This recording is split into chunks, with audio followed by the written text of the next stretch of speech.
Hi, everyone. Welcome back to the Playbridge podcast. Today, we are joined by Paige Hendrix Buckner. She is the CEO of AllRaise. If you don't know AllRaise, they are a nonprofit propelling the success of women and non-binary venture capitalists by changing the culture and composition of the venture capital ecosystem. Paige started her career with Teach for America before launching her own business, ClientJoy, and then went on to be the COO of Founder Gym, where she trained over 650 underrepresented founders, all about raising venture capital. Paige has devoted her career to supporting diverse founders and investors, so I could not be more excited to welcome Paige to the show today. So welcome, and thank you so much for being here. Thanks, Rafa. I'm so honored to be here and really excited because I've been following you as we were talking about before we started recording. So, which always sounds weirder when you say it aloud, like I've been Yes, following you. it's always Back hilarious. off that terminology. I get it all the time. It's always very funny being like, I have no idea who sees my TikToks or Sure, who's watching my sure. content. So you Yeah, never know. But I you love never it. know. And so fun to start that way. Amazing.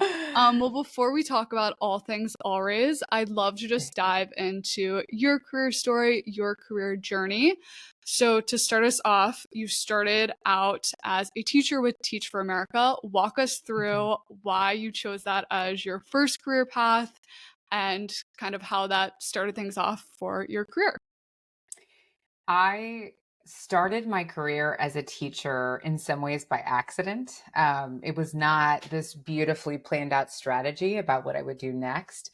Being very candid, I was trying to figure out what I was going to do after undergrad. And I was working for Teach for America as what we called at the time, it may be different now, a campus campaign coordinator.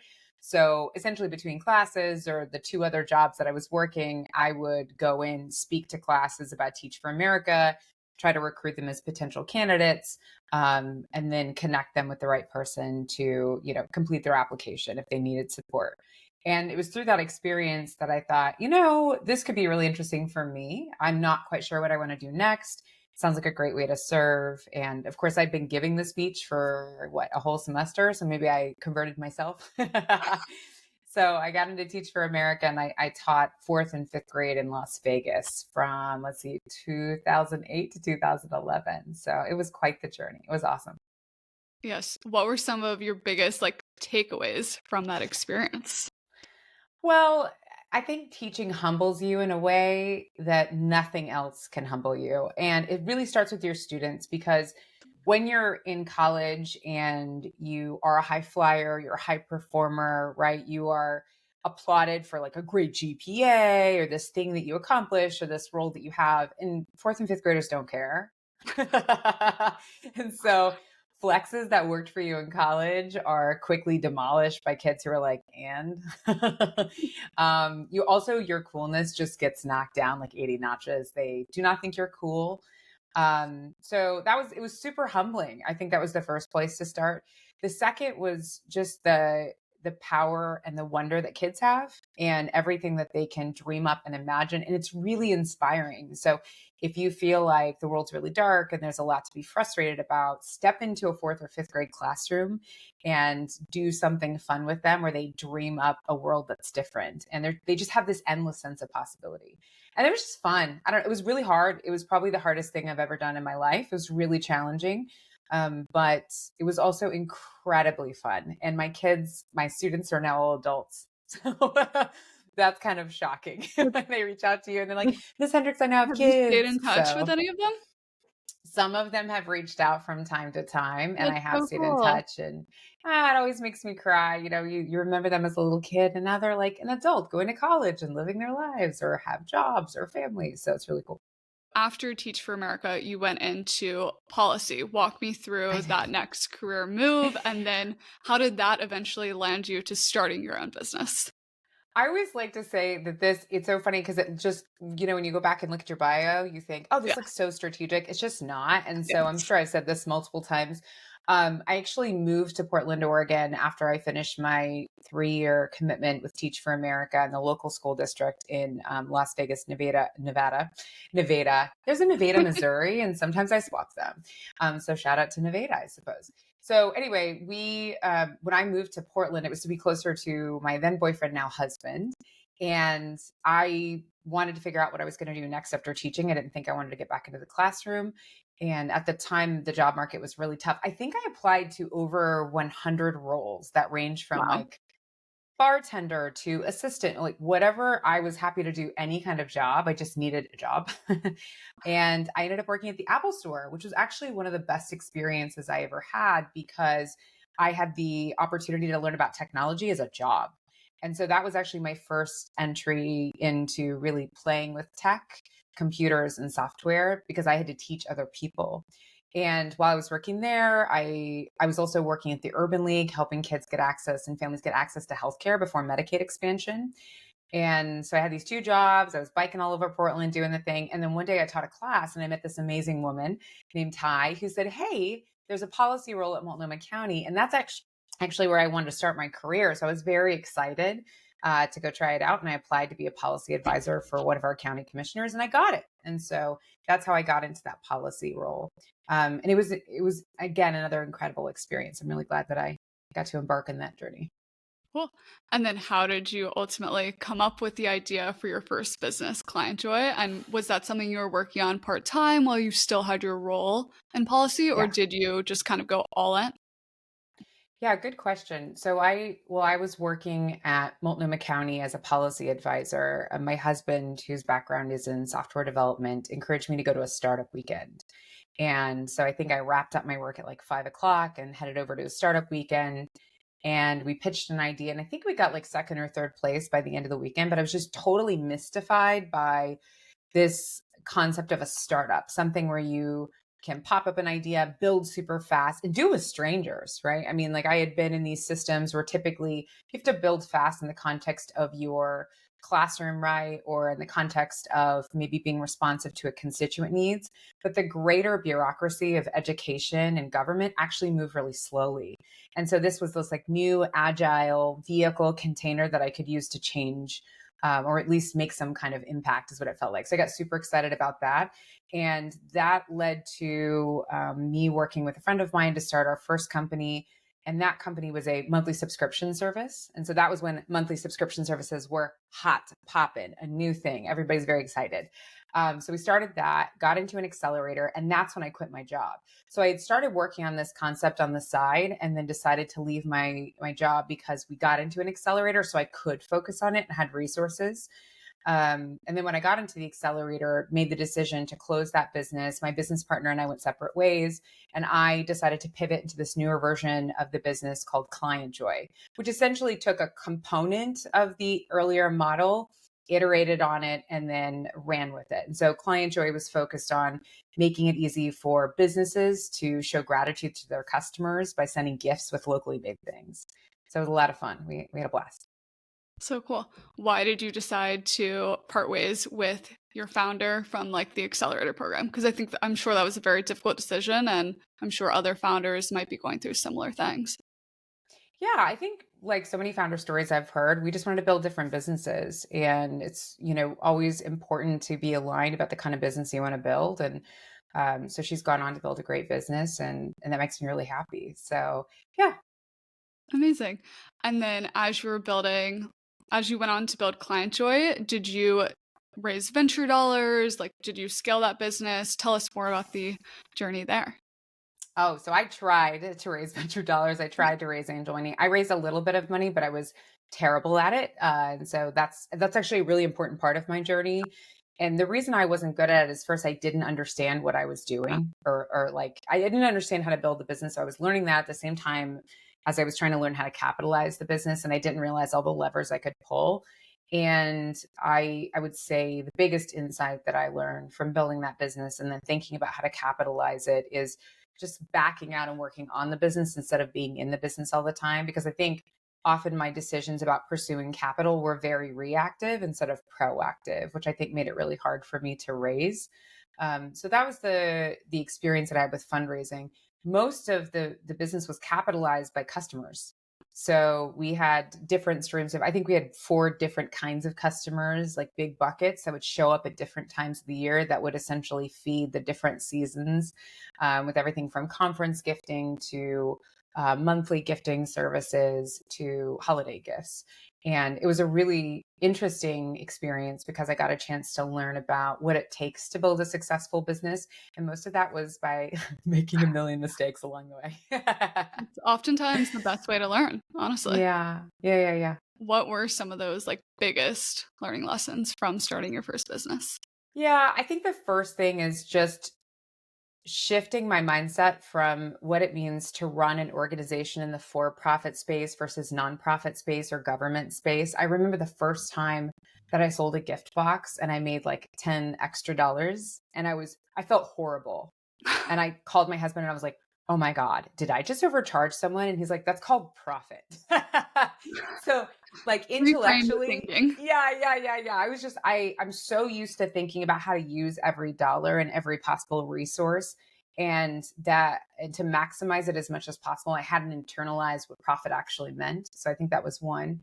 The second lesson that I learned is building a business that's aligned with who you are as a person. So your unique qualifications that make you the right person to build the business or the product or serve that customer, the why that keeps you going in the business even when things get wild tough. And the last part of that I think is the why you are going to persevere. And I think that's again the combination of your expertise, your lived experience, and then the last piece is like clear alignment with your customer and finding the right customer. And then the third part is just this combination of reflection and self awareness, which I actually pulled out of teaching. So you're constantly reflecting on what you did right or wrong and how you can learn from that. And so much of that should also inform your own awareness about what you are good and what you're not good at. And then how do you fill that out with advisors or mentors or team members? Yeah. So, not to get ahead, but you went on Get ahead. to work. Okay, love it. You went on to work with Founder Jim, and you were Yes. training tons of Yes. founders on Yes. fundraising, and you were probably looking at things like what makes them the right person to build this business, to your point Yes. just now. So, would love to hear more about, what are those key things you teach founders about the fundraising process, about building businesses? Yeah, so Founder Gym was started by this incredible person, Mandela Schumacher Hodge Dixon, and we actually met through Teach for America. And I had this awesome opportunity to jump in and be an early team member in the organization. So I really enjoyed my time there because I felt like I was solving my own problem. I had learned a lot by making mistakes, and I was eager to pass those lessons on to someone else. At this point, I had mostly stepped back from my business and was transitioning out of it because I was really eager to be really aligned with what my passion is, with my expertise, my personal and my professional lived experience. And I was also pregnant, or I just had my son. So I was really clear that my time was more limited than ever. And so if I was going to use a minute of the day, it needed to be aligned with what I was most geeked out about.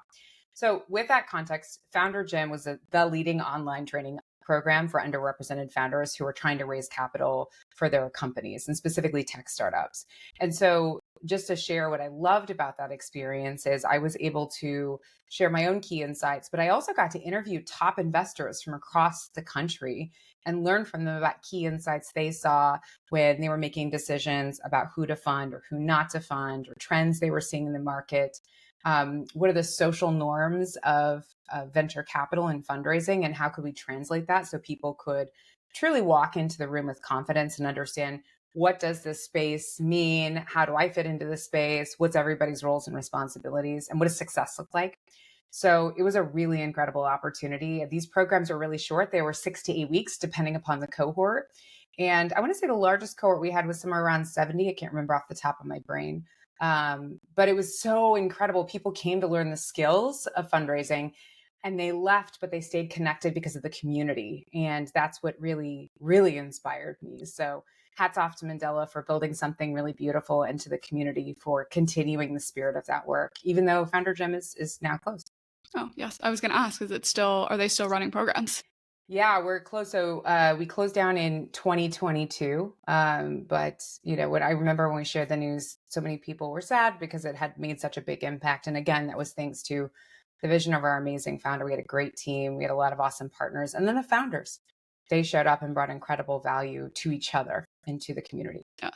I mean, what you were doing is so important because it is so true. Just if you don't have access to a lot of this information of like, what does a good pitch even look like? Like, if you've never seen that or kind of been in these circles, it's very difficult to understand and Yeah. know what is going on. Yeah, that's exactly right. And it's, um, so much of the question about who can be successful is rooted in who we see being successful already. Yes. And if you don't see somebody who looks like you, you're blazing the path. And so many founders who went through Founder Gym were a trailblazer in one way or another, either in a past profession or in their current role as a founder. And that makes it doubly tough. And so it's so important that people have community in that situation, but then they also have trusted resources to teach them how to show up in a way that allows them to, we used to joke, secure the bag, get the Yeah. cash. Right? Well, that's exactly why I love doing female founder stories because I feel like if you see these stories, it's just like, oh, like women can start these tech businesses too. It's Yes, like so cool and you can see the past and get inspired. And so sharing those that's stories, right.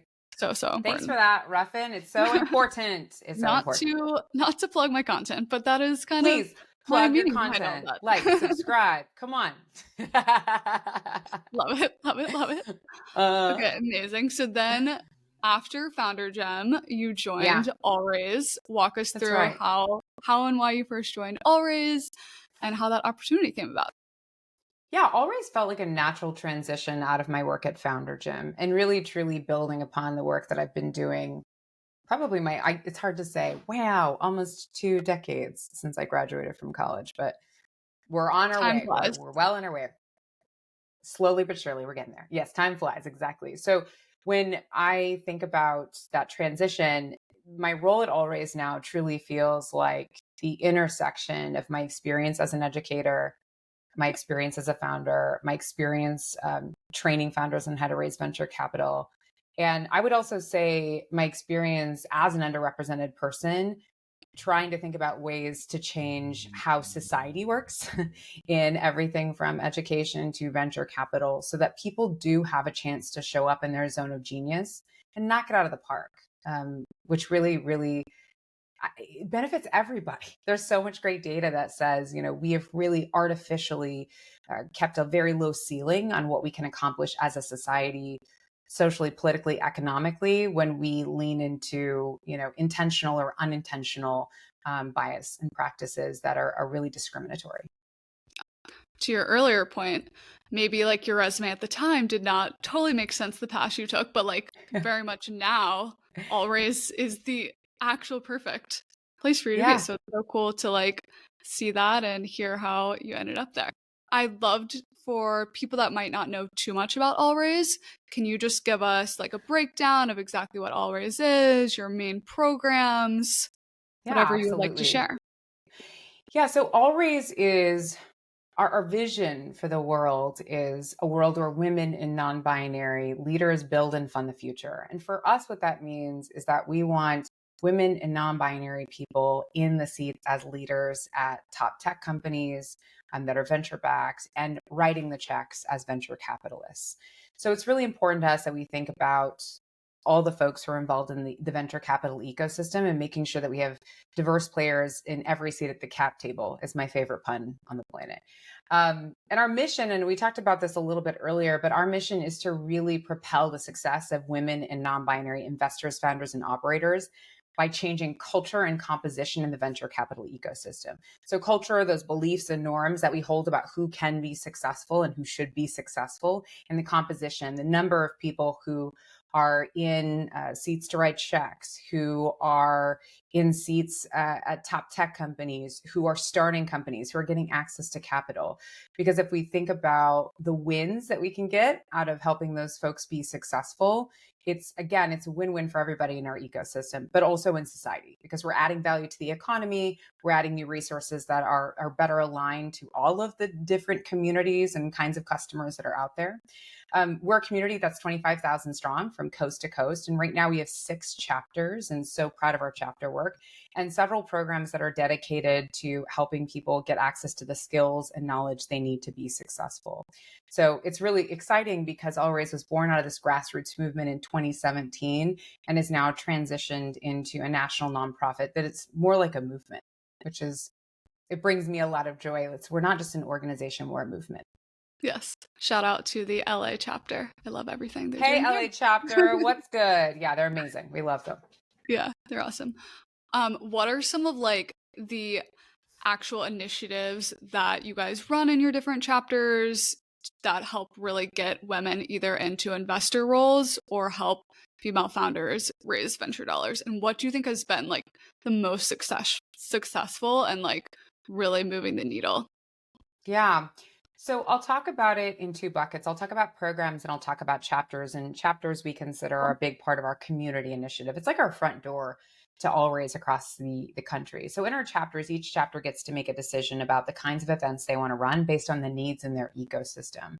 And that's so cool because they can do things like pop up a poker power event where they're bringing together more junior level VCs, or maybe they're bringing together GPs and LPs, or a mix of folks. But it's an opportunity for people to build culture and camaraderie and to get to know each other better in a fun environment, which is what we try to do a lot of.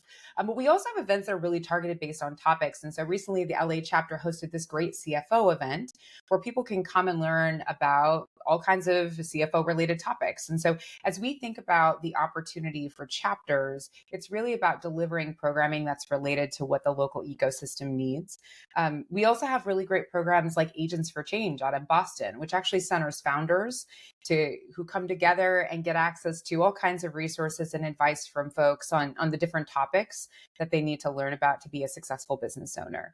Or our Unconference in Chicago, where they come together and build based on topics that are important to the audience. And there's just so many more events like that. So I love chapters for that purpose. So I've been dying to hear all about the summit. I saw tons of epic pictures online and would love to hear more about that. Yeah, so the VC Summit was hosted in San Francisco last year in November. And first of all, shout out to the incredible collaboration between our volunteers and staff. They really knocked it out of the park, and I was so proud of what they accomplished together. But we hosted 400 women and non-binary VCs. We really skewed towards more senior VCs this year so that we could bring them together and they could learn from each other. But we also had principals and associates and some partners who joined us as well.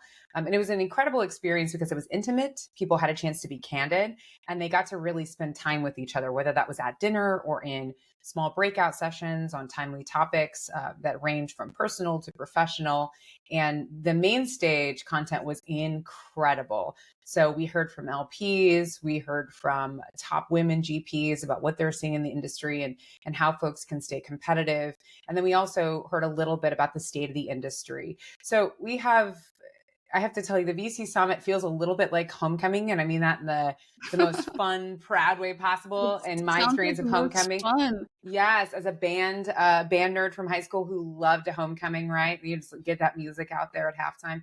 But the reason why I love it so much is folks who maybe don't see each other throughout the year, they can come together for a summit. So look forward to announcing our 2024 date very soon so folks can get that ticket because they were hot last year. I got, when we sold out, I got DMs on Instagram, on LinkedIn, on I mean, Facebook. I gotta say, I had some serious FOMO. It looked awesome. It was awesome. So, yeah. To that point, maybe for people that couldn't be at the summit, were there Yeah. any like key takeaways for you after the summit? Like things that you learned or heard from, some of those amazing women in VC and LPs? Yeah. So I think one of the big themes is look, it's tough out there and everybody recognizes that, but there are opportunities in challenging markets, right? An opportunity to find that next big company, an opportunity to help your portfolio companies really get tight, get aligned to their customers, build a better business during this time. It's an opportunity to build your chops and to really show off why you're such a value add to your firm or your team. So those are some of the big trends that I heard. I think another big trend that we talked a lot about is just folks' desire to connect with each other, to not just learn, but also build community. And I'll tell you this came with my founder gym days as well. So when you tell people, hey, we're coming together to build relationships and long-term relationships, not just like short-term transactional, I don't think that always sounds as appealing, especially if you're thinking about how every moment could potentially turn into a transaction. But I will tell you, it's one of the things that binds people together after those first meetings, after their experience at Summit, after their experience at chapters, after their experience volunteering together. They show up for each other. And I, again, think that's one of the value adds that Always brings to the ecosystem, and one of our superpowers that I'm really, really grateful for. Yeah, and I think that's how like the city-based chapters become super, super powerful because I feel like you start to get to know the women in your city, which is just like That's right. super powerful, I think, whether or not you're on the investor or founder side. So I That's right. That's think it's so totally cool. right. And I will share with you, Ruffin, one more thing. You asked me earlier, what were all the programs that we have? And I do want to call out that we have these incredible cohorts and we have a champions program. So our cohorts are peer-based programs for partners and principals with 8 to 12 folks in these small groups that meet for a year. And it's an opportunity for them to get to know each other well, share best practices. We have training events or workshops where they can learn specific skills or about timely topics, and then cross cohort breakfast where they can actually meet up in person to get to know each other better. And again, build their network, share deals.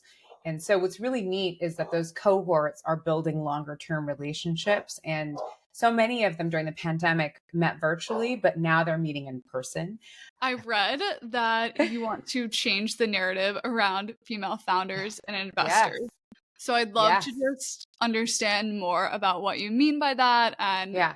how you think we should be making progress in changing the narrative there. Yes. So my concept about changing the narrative is actually rooted in my deep love of storytelling. And it started when I got into speech and debate in high school, and then is now transitioned into a deep love of reading, as you might tell from my color coded bookcase. Mhm. The flex is not that I've read them all, the flex is that they're color coded. That's it. Oh, I very much Um, appreciate that. yeah, totally. But what I learned is the power of telling the right stories to people that help shape their perceptions of themselves and their perceptions of what's possible in society. And then when I got into the venture capital ecosystem, this is something that I also learned a lot about: the power of telling stories about your vision for the future. What are you building towards with your company, or maybe just with your general career? And this company is a piece of that work.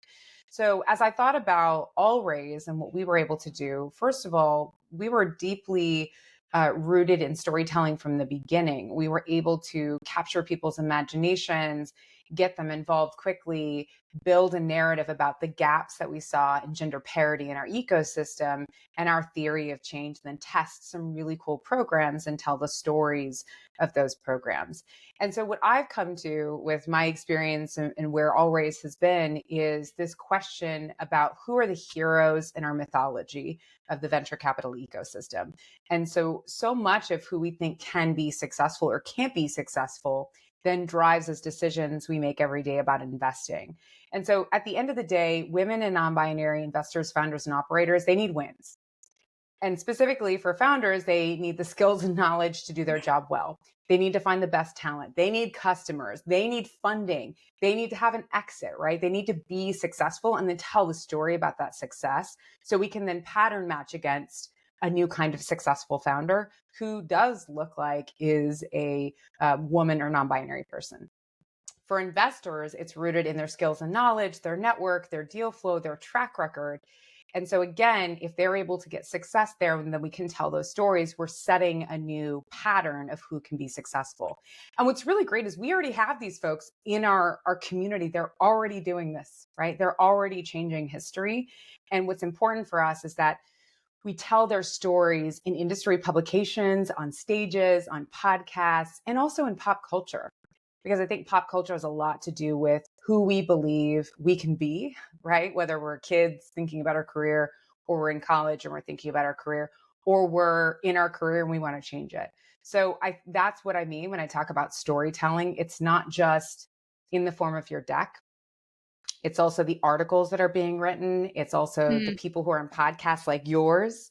It's the folks who are on stages, the top stages around the world, who are talking about their insights as experts, not just as experts who are women, like a woman expert or a non-binary expert, but just an expert. And so for us at All Raise, that means that it's our job to collect those stories and either tell those stories ourselves or make sure that the right people from our ecosystem are able to get connected to the right opportunities where their stories can be told or their expertise can be featured. Yeah, could not agree more. I think everyone needs that example, not only from just like the motivation perspective of being the founder, but also from the investor perspective of like, these are founders that build amazing, successful businesses, and this is why you should invest in them. So could not agree Yeah, more. that's right. Along those lines, there's a very interesting study that Harvard did that basically showed that female founders who raise only from female VCs then have bias and basically have a harder time raising venture capital dollars at later stages. Yes. Curious just to understand your take on that study and, if you have any advice around maybe getting around that bias. Yeah, so I think first that being backed by a woman VC is an advantage. It shouldn't be a hurdle. It's an opportunity. And you can't control people's perceptions about you or the people on your cap table. And, I can't tell you the number of times I talked to investors or potential partners and I thought, oh, if I could just get their money. But I realized getting their money was actually not helpful to the business. And it wasn't helpful for me because they were not a good fit. And Yes. ideally, anybody who invests in your business is a value add, right? They're bringing value, you're bringing value, and you're a team. And so, what I would share is keep it very simple. You're here to build a great company. And if you decide to pursue funding, you're trying to find the right teammates, which includes investors, and they need to be values aligned and goals aligned because this should be the person that you want, or these should be the people that you want to call when you need help. And if they're not aligned with you and their reason for not investing in you or considering not investing in you is because they see a woman on the cap table, that's probably a sign that you are not going to work well together. I love the framework of thinking of your investors as teammates because it's so true. Hmm. Like, don't just think about them as, the check coming in the door. Really think about how they're adding value to you and your team. Yes. Are there any like Yeah. specific questions or like things you recommend founders look for when they are talking to investors?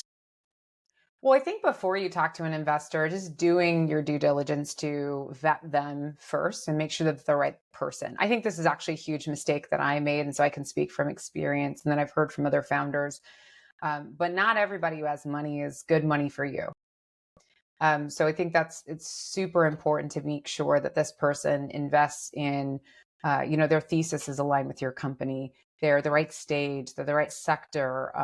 They're writing checks at the right fundraising stage. So there are just so many aspects of the pre work that you need to do well before you even have a conversation because your time is so precious and you can't waste it.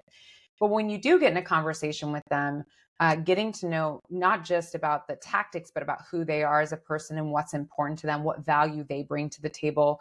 So, if you see, for example, that this investor has been an operator at companies like yours in the past, or companies in your industry in the past, interview them about the insights that they have to really understand what they can bring to the table that will help you attract more customers, build more value, build, better product market fit. So I think, again, the vetting process is very important. So you're not wasting anyone's time. And then when you get in the room, not just talking brass tacks in the deck, but really trying to understand who they are as a person, what they bring to the table, and how you're going to work together. And so one thing that I've heard several founders share is before they make a decision to work with an investor, they will ask for references so they can speak with the founders that person has worked with. Or they'll sometimes try to back channel and find folks who've worked with that investor and say, hey, how is it? What does it feel like? Are they easy to talk to? Do they help you problem solve? Are they value add in a crisis situation? Or are they causing more spin Mm, or challenges for you? So that's my advice about the things you should be digging into when you're talking to yes. investors. Love that. So important for these very Mhm. long-term relationships. You definitely need to make sure you're doing things like Yes. references. So Yeah, they're important. long-term relationships. That's exactly Yes. right. Yes. Yeah. Awesome. So for this season of the podcast, I'm Mm, asking investors to break down either a VC term or some kind of startup cool. concept of their choice. Do you have anything Cool. in mind? And can you just give us a little breakdown?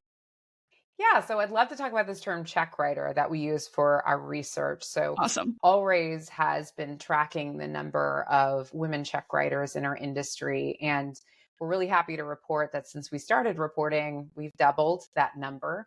But we know it's so Amazing. important for us. Yes, it is amazing. It's important for us to help those folks who have landed a role as a check writer stay in that role. And so, what is a check writer? I want to talk Mhm. to you a little bit about that per your question. Check writers are defined as those who can write checks, lead deals, and sit on boards. And they are defined by their senior role within their firm. So co-founder, founder, general partner, managing director, or managing partner, and or by a combination of the partner title or the function identified through like board seats or press releases or deal association. So our team has dug in pretty deeply into, who are these folks in firms across the country. And so it's really interesting because to us, we're not just studying who has the partner title, but who has power inside their firm to wire and hire people, because those are the folks who can also help change the culture of that firm. And for us, we are tracking women, and we're going to be tracking non-binary VCs too in the future. But we're also really excited about the male allies and the way that men are showing up and helping women be successful in making sure that they have representation of women and non-binary VCs on their teams when they're promoting and they're hiring, they're sponsoring or mentoring, and really helping them build their track record and be successful. Love that your team is tracking that because it can definitely be misleading. Like there might be Yeah. women on a VC team, but they're like either not even in an investor role. They might not have the power. It's very important and awesome to know that we are working towards getting more women in actual check writing positions. So thank you for Yeah. you and your team's work on that. Oh yeah, and our volunteers kicked off this work, and then we brought a team on board, and we'll be really scoping out what this work needs to look like in the future, so that we are tracking more diversity metrics in age and race and ethnicity, sexual orientation. We talked about a more diverse gender identity set, so that we can better understand how folks show up in these different ways in firms across the country. So I'm very excited about this research and look forward to sharing more insights as we learn. Awesome. And as we start to wrap things up, my favorite question, can you share a female founder, investor, or leader who inspires you and a bit about why?